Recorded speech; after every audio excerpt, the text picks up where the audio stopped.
ఎక్కువగా నష్టపోతాయి అనే చర్చ ఇప్పుడు అన్ని వైపుల నుంచి జరుగుతుంది. నార్త్ అంతా కూడా ఇదే డిస్కషను. ఏ రాష్ట్రంలో లేకపోతే ఏ సిటీల్లో ఎట్లా నష్టం జరుగుతుంది, మళ్ళీ సిటీలో ఎక్కడెక్కడ వేయచ్చు, ఇవన్నీ ముందుగానే జనం ఆలోచిస్తున్నారు. అంటే మనం సేఫ్గా ఎలా ప్లాన్ చేసుకోవాలి, ఎక్కడికైనా వెళ్ళిపోవాలా, లేకపోతే ఇప్పుడు హైదరాబాద్లో మనం ఏ ఏరియాలో ఉంటే సేఫు, ఏ ఏరియాలో ఉంటే డేంజరు అనే డిస్కషన్ అనేది పెరిగింది. సో ఇప్పుడు మన టాపిక్ ఏంటంటే తెలుగు రాష్ట్రాల పరిస్థితి ఏంటి అటాక్లో అనేది మనం మాట్లాడుకుందాం. అయితే మనకి పాకిస్తాన్కి మనకి బార్డర్ చూసుకుంటే 3323 కిలోమీటర్లు టోటల్ బార్డర్ అనమాట. ఈ బార్డర్ ఎక్కడెక్కడ ఉంటుంది? ప్రధానంగా జమ్మూ కాశ్మీరు, గుజరాత్, రాజస్థాను, పంజాబ్ ఈ రాష్ట్రాల్లో బార్డర్ ఉంటుందన్నమాట. సో సహజంగానే బార్డర్ రాష్ట్రాలు పెద్ద ఇబ్బంది పడతాయి.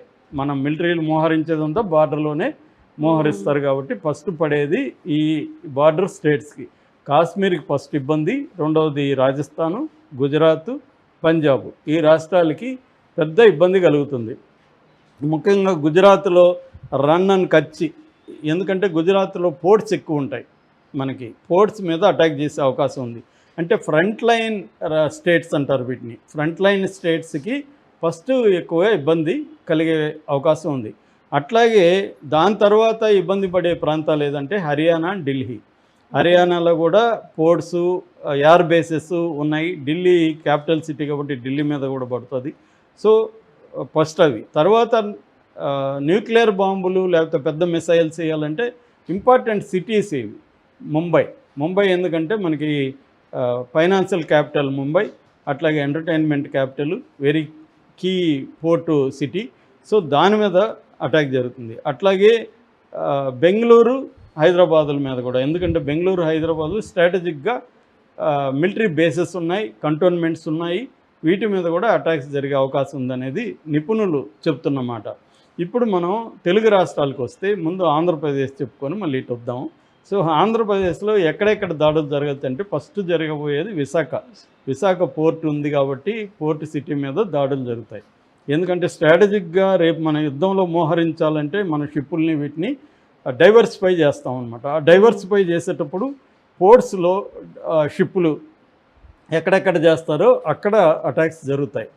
మనకి అంతకుముందు కూడా మనం second world war, third world war చూస్తే కూడా పోర్ట్స్ మీద, ఎయిర్ బేసెస్ మీదనే ఫస్ట్ అటాక్స్ జరుగుతాయి అన్నమాట. ఎందుకంటే అక్కడ మోహరిస్తాం మన బలాల్ని కాబట్టి అక్కడే జరుగుతాయి.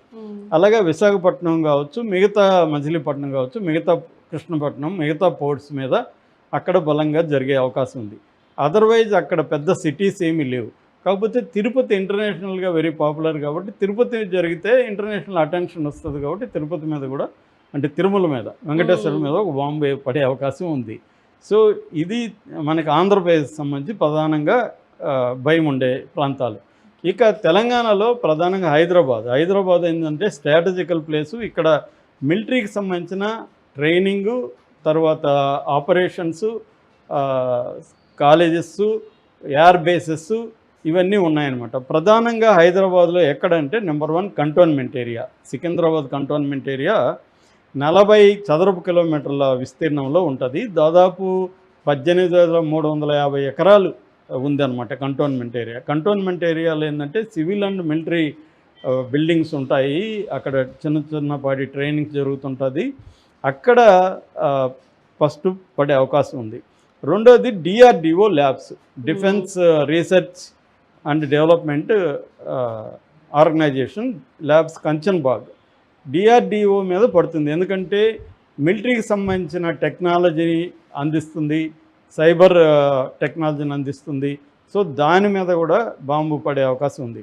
అట్లాగే ఆర్డినెన్స్ ఫ్యాక్టరీ బోయిన్పల్లిలో ఆర్డినెన్స్ ఫ్యాక్టరీ ఉంది. అంటే ఎక్విప్మెంట్ కావచ్చు, మిలిటరీ వెహికల్స్ కావచ్చు, ఇవన్నీ ఇక్కడ తయారవుతాయి.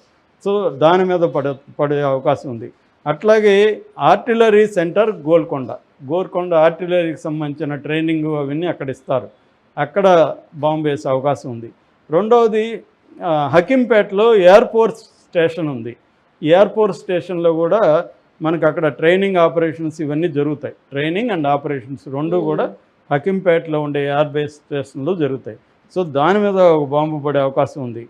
అలాగే మిలిటరీ హాస్పిటల్ బొల్లారంలో మిలిటరీ హాస్పిటల్ ఉంది, అక్కడ పడే అవకాశం ఉంది. మెహదీపట్నంలో గ్యారిసన్ ఉంది. అక్కడ పడే అవకాశం ఉంది. సో అట్లాగే మిలిటరీ కాలేజ్ ఉంది, ఆ, మనకి అక్కడ ఎయిర్ బేసెస్ ఉన్నాయన్నమాట, అక్కడ పడే అవకాశం ఉంది. మిలిటరీ కమాండ్ సెంటర్స్ ఉన్నాయి అక్కడక్కడ. సో ఇక్కడక్కడ ఈ ప్రాంతాలంతా ఫస్ట్ పడే అవకాశం ఉంది. అయితే చాలామంది ఏమనుకుంటున్నారంటే ఇవే కదా పడతాయి, మనం వెళ్ళి ఓల్డ్ సిటీలోనో లేకపోతే అవుట్స్కట్స్లో రామోజీ ఫిలిం సిటీ దగ్గర ఎక్కడో రూములు తీసుకొని ఇల్లు తీసుకొని అక్కడ ఉండిపోవచ్చు కదా అనే ప్లాన్లు కొంతమంది వేసుకుంటున్నారు హైదరాబాద్లో ఉంటే. సో వీళ్ళకి ఇప్పుడు ఏంటంటే ఇక్కడ మనం గుర్తుపెట్టుకోవాల్సింది, ఒక బాంబు లేకపోతే ఒక మిసైల్ వేస్తే అక్కడ మాత్రమే ప్రమాదం జరుగుతుందా, పక్కన జరగదా అంటే చెప్పలేం. ఎందుకంటే ప్రెసిషన్ స్ట్రైక్స్ అంటారు, అంటే ఎక్కడేస్తే అక్కడ వరకే డ్యామేజ్ జరిగే విధంగా మిసైల్స్ కొన్ని ఉన్నాయి. అట్లా కాకుండా ప్రెసిషన్ లేని ఉన్నాయి, ఒక దగ్గర వేస్తే చాలా ఏరియాలు కవర్ అయ్యే అవకాశాలు ఉంది. అట్లాగాని జరిగితే మాత్రం అప్పుడు సేఫ్ ప్లేసులు కాదు. కాకపోతే అవుట్స్కట్స్ అనేవి కొంత సేఫ్ కావచ్చు.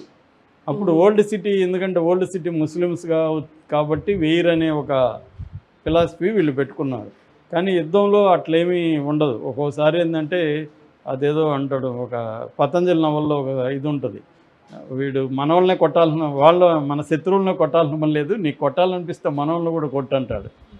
అంటే కొట్టడం ముఖ్యం ఇక్కడ అని యుద్ధం వస్తే. అలాగా యుద్ధం వస్తే కరెక్ట్గా ఈ ప్రాంతంలోనే నష్టం జరుగుతుందని చెప్పలేం. ఇప్పుడు లెబనాన్ మీద బాంబులు వేస్తున్నారు, ఓన్లీ మిలిటరీ దీని మీద వేయలేదు, వాళ్ళు సివిల్ దీని మీద కూడా వేసేస్తున్నారు ఇజ్రాయిల్. ఒకసారి యుద్ధం స్టార్ట్ అయినాక గందరగోళం నెలకొంటుంది, ఎక్కడ వేయాలి ఎవడ వేయాలి ఏం గందరగోళం ఉంటుంది. నష్టం జరగాలి కాబట్టి ఇంక అందరి మీద వేయడం మొదలు పెడతారు. మామూలుగా సామెత ఏమంటే, నేను నిన్ను దెబ్బ కొడితే నీకే తగలాలి, ప్రజలకు దెబ్బ తగలకూడదు. నువ్వు నాకు దెబ్బ కొడితే నాకు తగలకూడదు, ప్రజలకు తగలాలి అనేది ఒక సామెత. కానీ ఇక్కడ అట్లా లేదు. ఇప్పుడు మనం ఆల్రెడీ ప్రజల్ని దెబ్బ కొట్టేసాం, పాకిస్తాన్ ప్రజలందరికీ కూడా నష్టం జరిగే విధంగా మనం ఇండస్ వాటర్ ట్రీటీ జరిగింది. అందుకని ప్రజల్లో ఇప్పుడు పాకిస్తాన్ పాలకుల పట్ల, అసీం మునీర్ పట్ల సాఫ్ట్ కార్నర్ వచ్చేసింది అక్కడ పాకిస్తాన్లో మనం చేసిన ఆ చర్య వల్ల. మనం ఎందుకంటే శత్రువుని దెబ్బ కొట్టకుండా ప్రజలను కూడా దెబ్బ కొట్టాము అక్కడ ఆల్రెడీ. సో ఇప్పుడు ఇవన్నీ జరిగినప్పుడు మనకు మాత్రం ఈ సెంటర్లోనే ఏరియా వేస్తారు ఖచ్చితంగా ఇక్కడైతే.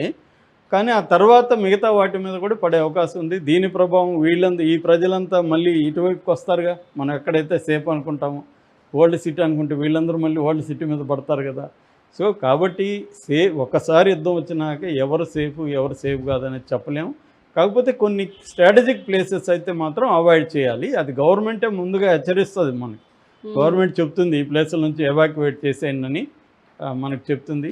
అందుకని ఒకవేళ యుద్ధం వస్తే మాత్రం ఆ యుద్ధం ఏ స్థాయిలో ఉంటుందనే దాన్ని బట్టి ఆధారపడింది.